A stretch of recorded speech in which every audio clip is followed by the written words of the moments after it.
감사하며 예배를 드리고 있습니다.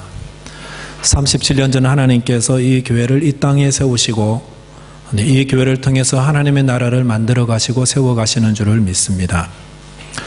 근데 창립주일이라고 해서 저희들이 꼭 한번 되돌아보고 생각해 볼 것이 있습니다. 그것은 이 교회가 처음 세워질 때에 가졌던 그 마음, 주님의 마음, 우리가 그 마음을 돌아보고 회복하자라는 것입니다. 어느 단체나 모임이나 시간이 흐르고 나면은 처음에 가졌던 그 정신과 가치관이 많이 흐려지고 덜 중요하고 부수적인 것을 힘쓰게 되는 그런 경우들이 허다합니다. 그러므로 저희도 창립주일을 맞이하여서 이 교회가 혹시 잊고 있는 것이 있는지, 붙잡아야 될 참 중요한 가치를 잊고 있는 건 무엇인지, 우리가 처음에 붙잡았던 그 정신과 가치관이 무엇인지를 성경을 통해서 다시 한번 배우고 또 되새기려고 합니다. 말씀을 준비하면서 미국 워싱턴에 위치한 The Church of the Savior 교회를 돌아보게 되었습니다. 보통은 Savior 교회라고 이렇게 부르는 이 교회는 세워진 지 70년이 되었는데 매년 수많은 사람들이 이 교회를 방문하여서 그의 영성과 사역을 배워갑니다. 이 교회는 그 지역사회와 깊이 연관된 75가지 이상의 그 사역에 연간 1,000만 불이 넘는 예산을 사용하고 있습니다. 더구나 이런 사역에 주축이 되는 사람들은 물론 그 교회 성도님들이기도 하지만은 그리스도를 믿지 않는 비기독교인들이 주축이 되어서 함께 사역하고 있습니다. 어떻게 이런 사역들이 가능하겠습니까? 70년 이상 동안, 70년 동안 그 사역들을 계속 쭉 이어가면서 발전시킬 수 있는 그 힘은 어디 있는가? 그래서 사람들이 이 교회를 배우기 위해서 오는데, 와서 배우는 것은 사역의 방법이나 프로그램이 아니라 그 교회가 가진 영성을 배워간다고 합니다. 그 교회에서는 영성을 inward journey라고 부르고 사역을 outward journey라고 부릅니다. 그 inward라는 것은 안으로 향하는 거죠. 그래서 영성이라는 것은 안으로 향하고 우리 안에 보이지 않는 신앙생활을 의미하고 있고, 사역이라는 것은 우리가 밖으로 보여지는 그런 것들을 의미하고 있습니다. 이 세이비어 교회가 중요하게 생각하는 것은 물론 사역도 있고 밖으로 하는 것도 중요하지만 안으로 보이는 각 사람 한 사람 한 사람들이 가지고 있는 신앙생활, 즉 그 사람이 하나님을 어떻게 만나고 있는가, 예수님과 얼마나 친밀한가, 예수님과 어떤 관계를 가지고 있는가, 이것을 더 소중하게 생각한다는 것입니다. 그래서 이 영성을 소중하게 생각하니까 등록도 아주 어렵습니다. 등록한다고 이름 써낸다고 그날 당장 등록되는 것이 아니라 1년 동안 훈련을 받아야 됩니다. 영적 훈련을 받고 그 다음에 거기를 잘 받고 나면은 등록이 되는 것입니다. 등록한 후라고 해서 쉬운 건 아닙니다. 6개월마다 한 번씩 3일 동안 영성 수련에 참여해야 됩니다. 그래서 거기서 깊이 기도하고 주님과의 친밀함을 회복하고, 그래서 그 수련을 참석하지 않으면 당연히 영성은 떨어진 거라고 보고요. 그래서 이름이 제적되는 겁니다. 그 교회 등록이 취소됩니다. 어려운 교회죠. 그런 이유로 이 교회 성도들의 수는 150명을 넘지 않습니다. 하지만 이 교회가 가진 영향력은 전 세계적입니다. 헨리 나우에 목사님 잘 알고 계시는데, 이 목사님도 영적으로 막 지쳐 있을 때에 이 교회에 오셔가지고 회복이 되셨습니다. 이런 영성 때문에 그 교회가 수많은 사역들과 또 영향력들을 발휘하면서 또 지금까지 면면히 그 힘을 이어오고 있다는 것, 누구나 인정하는 바입니다. 이 세이비어 교회를 이야기하면서 저희 교회를 생각하게 되었습니다. 그래서 우리 교회는 무엇을 소중하게 여기고 있고 무엇을 소중하게 생각하는 교회가 되어야 하는가라는 것을 생각합니다. 그게 우리가 무엇을 소중하게 생각해야 됩니까? 겉으로 보이는 아웃워드 사역에 집중하는 것이 아니라 보이지 않지만 우리 모든 삶의 근본이 되는 영성의 인워드에 집중하는 그런 교회가 되어야 한다는 것입니다. 여기서 교회라는 것은 전체 집단으로의 교회라기보다는 여러분 한 사람 한 사람이 다 교회입니다. 나 자신은 무엇에 집중하며 신앙생활을 하고 있는가? 많은 교회들이 교회 건물 세워놓고 그러고 근사한 교회 안에서 서로 다투고 싸웁니다. 많은 교회들이 각 부서의 예산을 얼마로 조정할 것인지를 가지고 다툽니다. 행사 준비하다가 마음이 상하고 회의하다가 원수가 되곤 합니다. 왜 이런 일들이 있을까요? 그것은 영성이 채워지지 않은 채 사역에만 집중하기 때문이라 할 수가 있습니다. 이 교회 공동체가 이 세상에 빛이 되고 소금이 되고 세상 사람들이 어떻게 부활하신 예수 그리스도를 체험할 수 있겠어요? 무엇을 통해서? 교회를 통해서 그리스도를 체험할 수 있어야 되는데 우리는 어떻게 그리스도를 믿지 않는 자들에게 체험하도록 알리고 있습니까? 교회 근사하게 세워가지고 이거 봐라고 하나님 살아계시다고 이렇게 증거하는 것도 아닙니다. 혹은 우리가 드라마도 모든 예배 순서 잘 준비해가지고 오픈 예배로 드리기도 하고 전통 예배로 드리기도 하고 그러면서 믿지 않는 자들 모셔다 놓고 하나님을 체험하게 하는가? 물론 어느 정도는 가능하겠지요. 그러나 그것이 아닙니다. 혹은 우리가 큰 주차장 확보해 놓고 교회 건물 리노베이션 잘 해놓고 믿지 않는 자들 모셔다 놓고 하나님을 체험하게 할 수 있는 것도 아니다라는 것입니다. 세상이 이 교회를 통해서 살아계시고 부활하신 예수님을 체험하게 하려면 어떻게 해야 될까요? 그것은 교회가 되는 저와 여러분 한 분 한 분께서 주님과 날마다 친밀하고 깊은 관계 속에 있을 때에 이럴 때에 이를 통해서 저와 여러분들을 통해서 세상은 그리스도를 체험하고 만나게 되는 것입니다. 그래서 오늘 본문을 통해서는 저희가 창립 37주년 감사 예배를 드리면서 나와 주님과의 관계를 좀 되돌아보고 그래서 예수님을 섬기고 예수님과 친밀한 만남 속에서 관계 속에서 온전히 순종함으로 주님이 기뻐하는 교회를 세우고 또 믿지 않는 자들에게 그리스도를 체험하고 전달해주는 그런 교회가 되어야 할 줄을 믿습니다. 첫째로 저희들이 묵상할 말씀은 그리스도는 교회의 머리가 되신다라는 겁니다. 단순한 가르침이지만 우리는 꼭 이 사실을 잊지 말아야 됩니다. 오늘 본문 골로새서는 예수 그리스도가 어떤 분이신지를 우리에게 말씀해 주고 계시면서 17절까지에서는 예수 그리스도와 만물의 관계에 대해서 이야기하고 계십니다. 예수님은 만물을 창조하셨고 만물 안에 계시는 분입니다. 그리고 18절 본문에서부터는 새로운 창조물인 교회. 교회는 새로운 창조물이에요. 그 교회와 그리스도의 관계는 어떤가? 라는 것을 말씀하면서 18절에 이렇게 말씀하십니다. 그는 몸인 교회의 머리시라. 그가 근본이시오 죽은 자들 가운데서 먼저 나신 이시니 이는 친히 만물의 으뜸이 되려 하심이오라고 하였습니다. 사도 바울은 그리스도께서 교회의 머리라고 하셨습니다. 교회는 몸입니다. 이 말은 무엇입니까?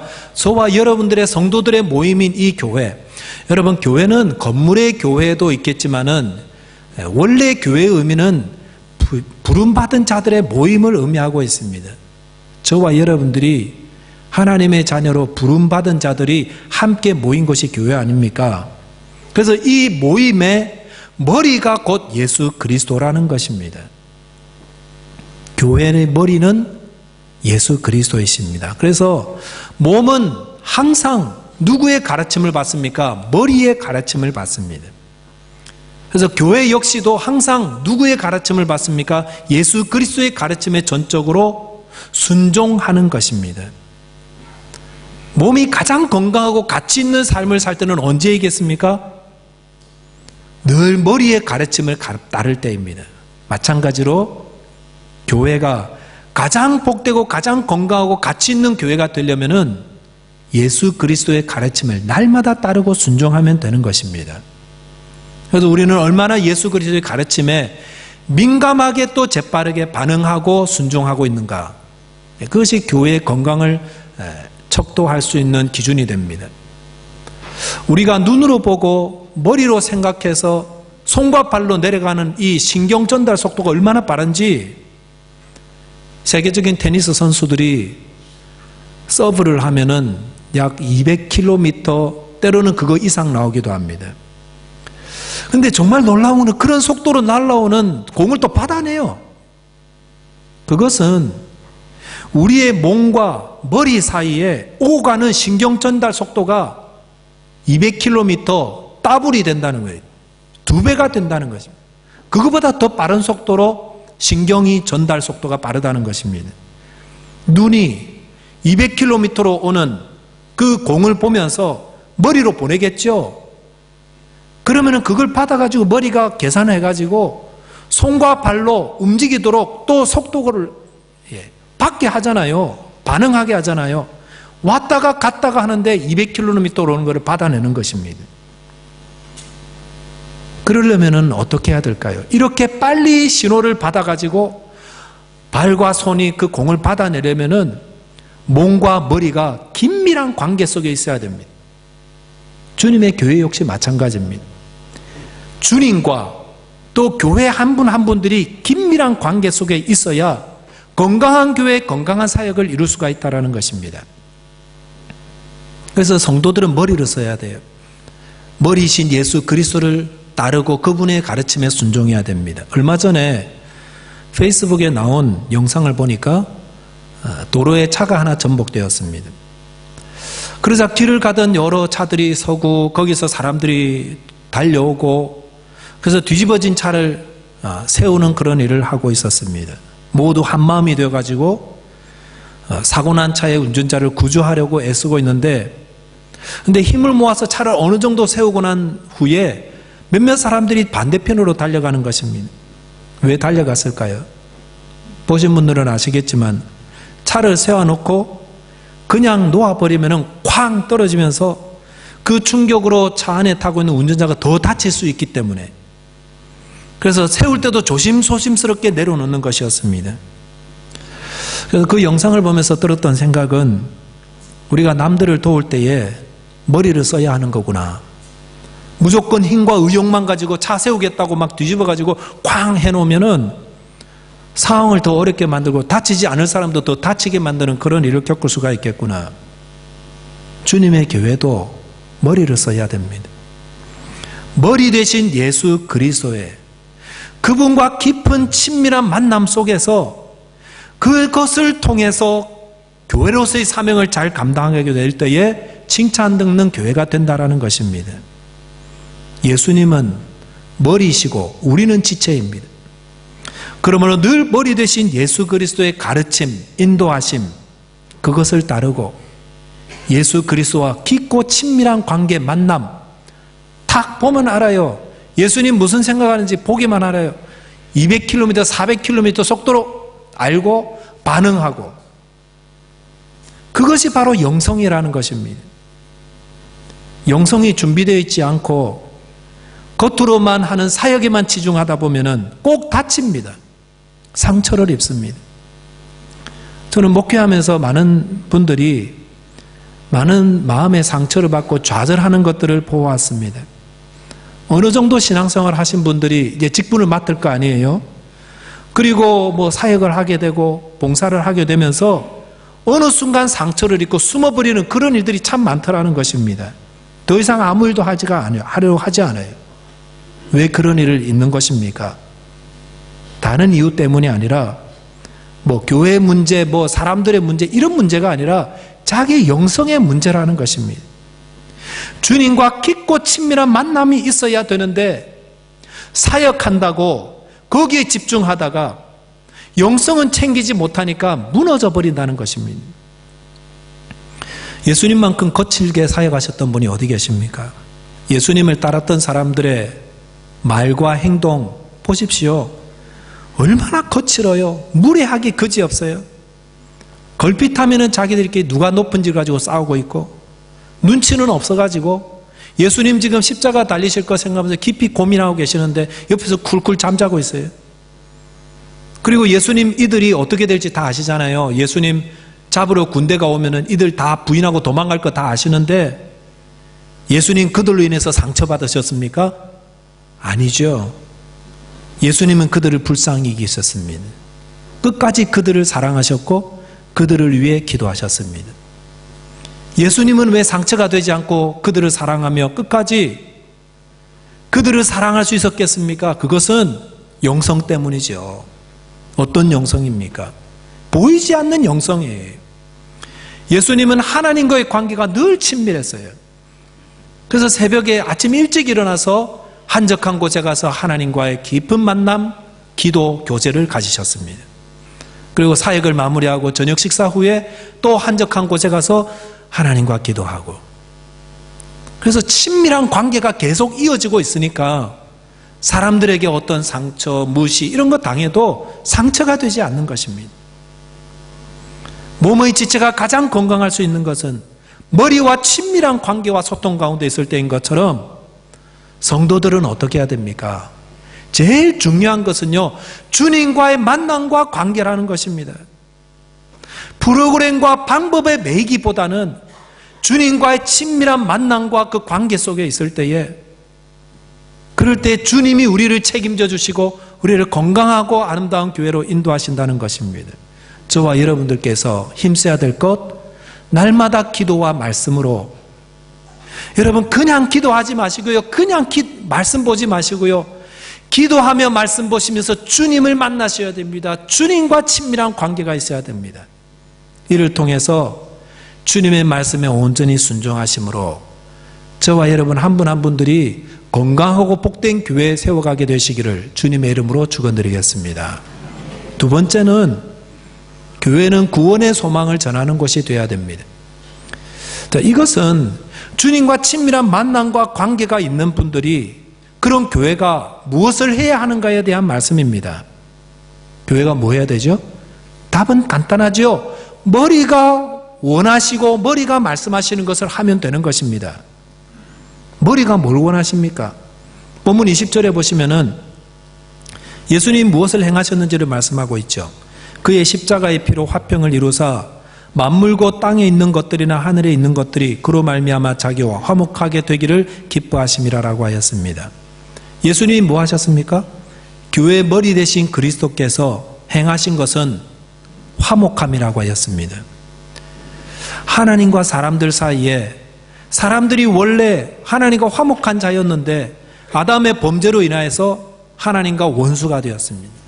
그의 죄로 진노를 받게 되었습니다. 그럴 때 예수께서, 하나님의 아들께서 이 땅에 인간의 몸을 입고 오셔서 사람들이 지은 죄의 대가 대신 자신이 십자가에서 피 흘려 죄의 값으로 죽으시고 하나님과 사람 사이에 화평을 이루어 주셨습니다.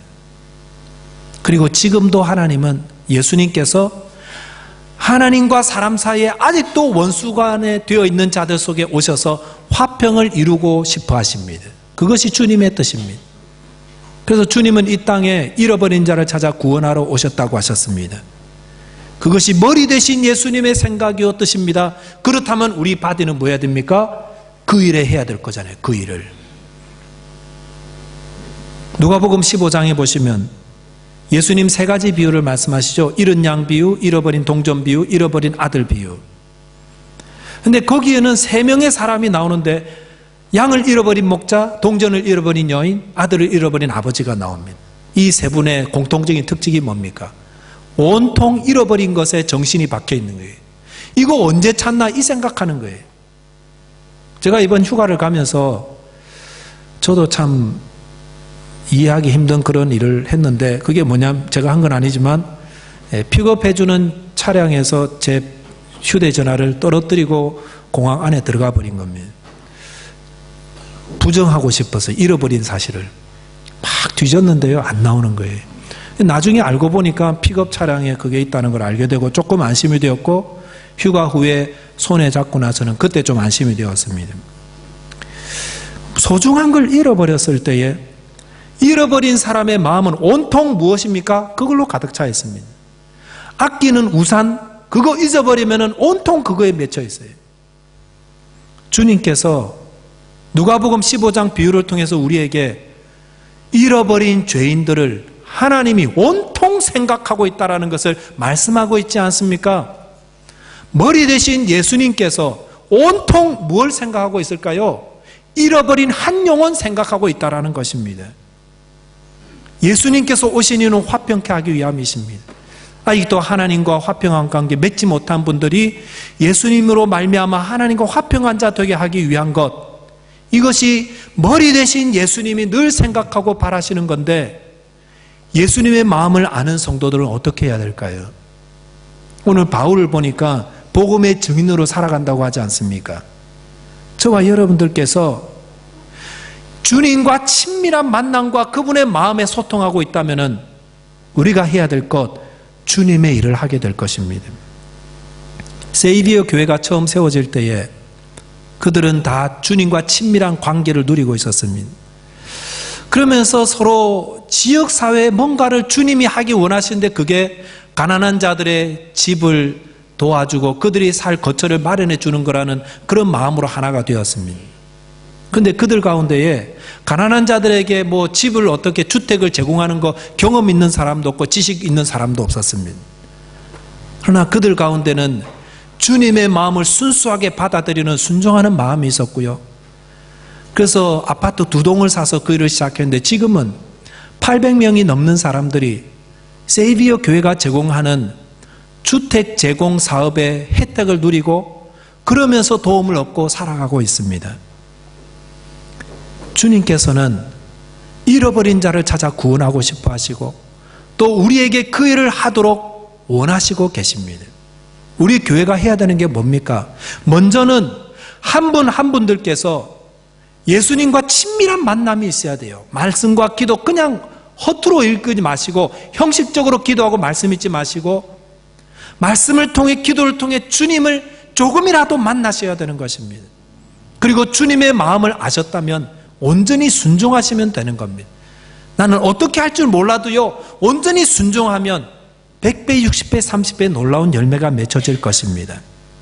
37주년을 맞이하는 이 교회 공동체가 한 분 한 분들이 예수님과 친밀한 만남과 교제 가운데에 세상 속에 그리스도를 드러내도록 온전히 순종하심으로 복음을 전하고 하나님의 사랑을 나누어서 주님께 칭찬 듣는 38주년이 되고 40주년이 되고 50주년이 되는 그런 교회가 되시기를 주님의 이름으로 축원드리겠습니다. 기도하겠습니다. 하나님 아버지, 이 교회 안에 계셔서 저희들 한 분 한 분들이 다 예수님의 사람이 되고 지체가 되어 주님 구원의 길을 걷게 하심을 감사드립니다. 주님을 믿는다 하면서도 주님과의 만남보다는 내게 주어진 사역에 더 집중하다가 때로는 사람들에게도 상처받고 또 일에 치이고 힘들어서 우리의 믿음이 흔들렸던 적이 얼마나 많이 있었습니까? 주님, 이 시간 저희들의 무지함을 용서하여 주시고 오늘 말씀을 통해 주신 것처럼 무엇보다도 먼저 예수 그리스도와의 친밀한 만남에 깊이 만나게 하여 주시고 친교하게 하시고 그 경험으로, 그 마음으로, 그 기쁨과 감격으로 주님의 사역에 온전히 순종하여 주의 백성들 가는 곳마다 예수 이름 높이 증거되고 주님을 알지 못하는 하나님의 원수된 자들이 하나님과 화목되는 놀라운 역사들이 많이 생겨나게 하여 주옵소서. 우리 주님 예수 그리스도 이름으로 기도하옵나이다. 아멘.